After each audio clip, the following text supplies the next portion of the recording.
felt like the whole world just like slowed down. It reminded me of like when I would meditate regularly, like the feeling I would have after like weeks of regular meditation Mm.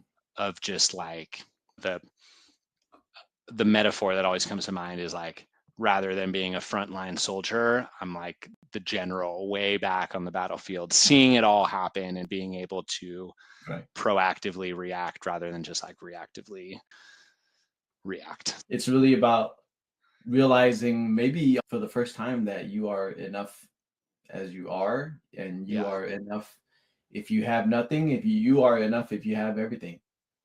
Right. So you're enough, period.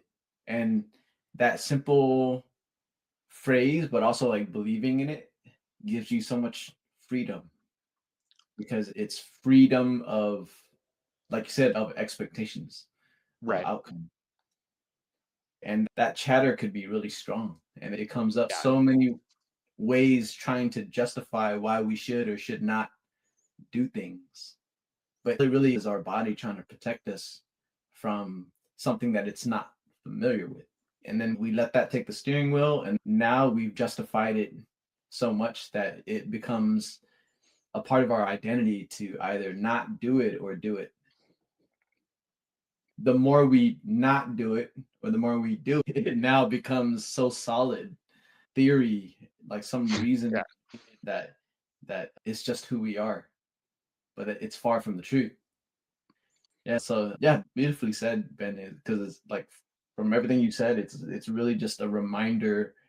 This challenge teaches you who you really are underneath the Right. nervous system, underneath the triggers, underneath the reactions, underneath the judgment. Like you're seeing yourself for who you really are.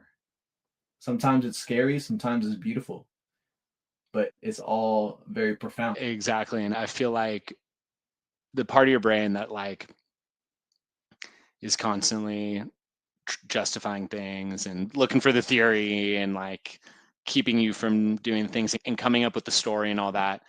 I think one thing I got out of this last month was like almost having a little bit of gratitude for that part of myself, because Mm, that's the part of myself that does allow me to like do all the things in my life and look for patterns and whatnot, but just understanding it and when it's being used against you, right? And like knowing that that's just a mechanism of me that helps me in many ways, but also hurts me in many ways. I feel like yes, just kind of understanding that and yeah. noticing it. Like a lot, I think a lot of this month was just like just naming things and noticing things like the Mm, trigger. I think I shared this last time, but like that exercise of like, what are my triggers was so mind blowing to me, because just naming them, I feel like that was half the battle right there. And now